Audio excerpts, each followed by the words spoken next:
കാസർഗോഡ് നഗരത്തിലൂടെ ഒഴുകുന്ന കൽമാടി തോട് മാലിന്യ കൂമ്പാരമാണ്. കറുത്തിരുണ്ട വെള്ളമൊഴുകുന്ന തോടിന്റെ ഇരുവശം കഴിയുന്ന ജനങ്ങൾ ആശങ്കയോടെയാണ് കഴിയുന്നത്.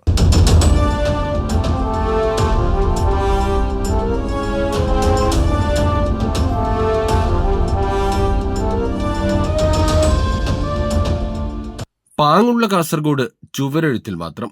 നഗരമധ്യത്തിലൂടെ ഒഴുകുന്ന കൽമാടിത്തോട് സാക്ഷ്യം. മാലിന്യം നിറഞ്ഞ് കറുത്തിരുണ്ട വെള്ളവുമായാണ് തോടൊഴുകുന്നത്. പ്ലാസ്റ്റിക് മാലിന്യങ്ങൾ ഉൾപ്പെടെ നിറഞ്ഞിരിക്കുകയാണ് തോട്ടിൽ. ദുർഗന്ധം കാരണം ഇരുകരകളിലും താമസിക്കുന്ന ജനങ്ങൾ ദുരിതത്തിലാണ്. സംസ്ഥാന സർക്കാർ മഴക്കാലപൂർവ്വ ശുചീകരണത്തിനും ജലാശയങ്ങളുടെ വീണ്ടെടുപ്പിനുമായി നടത്തുന്ന പദ്ധതികളൊന്നും UDF ഭരിക്കുന്ന കാസർഗോഡ് നഗരസഭ കാര്യക്ഷമമായി നടപ്പിലാക്കാത്തതാണ് പ്രശ്നം.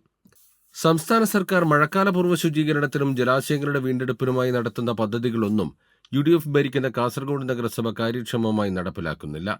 ആശുപത്രികളിൽ നിന്നും ഹോട്ടലുകളിൽ നിന്നും അടക്കമുള്ള മാലിന്യങ്ങൾ തോട്ടിൽ തള്ളുന്നതാണ് പ്രധാന പ്രശ്നം. കുറേ കാലമായിട്ട് ആവശ്യപ്പെടുന്നുണ്ട്. ഈ ഹോസ്പിറ്റലിൽ ഇതൊന്ന് നിർത്തണമെന്ന് പറഞ്ഞിട്ട് കുറേ കാലമായിട്ട് ആവശ്യപ്പെടുന്ന തന്നെയുള്ള ഇതിപ്പോൾ ഹോസ്പിറ്റല്, ഹോട്ടല് അവിടെ നിന്നും നല്ല വരുന്ന വെള്ളമാണ്.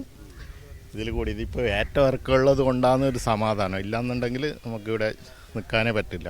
ഭയങ്കര രൂക്ഷമായ ഗന്ധങ്ങൾ. പിന്നെ ഇപ്പോൾ കിണറിലേക്ക് ഇതിൻ്റെ ഇറങ്ങുമോ എന്നുള്ള ഒരു ആശങ്കയുണ്ട്. നഗരസഭയുടെ വിവിധ വാർഡുകളിലൂടെ ഒഴുകി കാസർഗോഡ് ഹാർബർ ഭാഗത്ത് കടലിൽ ചേരുന്ന കൈത്തോട് ഒരു കാലത്ത് നാടിന്റെ ജീവനാഡികളിലൊന്നായിരുന്നു. നിരന്തര കയ്യേറ്റവും മാലിന്യ നിക്ഷേപവും പുഴയുടെ ഒഴുക്ക് തടസ്സപ്പെടുത്തി. സമൃദ്ധമായി ഒഴുകിയിരുന്ന തോട്ടിൽ മലിനജലം നിറഞ്ഞതോടെ വീടുകളിലെ കിണറുകളിലേക്ക് മലിനജലമെത്തി പകർച്ചവ്യാധികൾ പടർന്നു പിടിക്കുമെന്ന ഭീതിയിലാണ് നാട്ടുകാർ. കൈരളി ന്യൂസ്, കാസർഗോഡ്.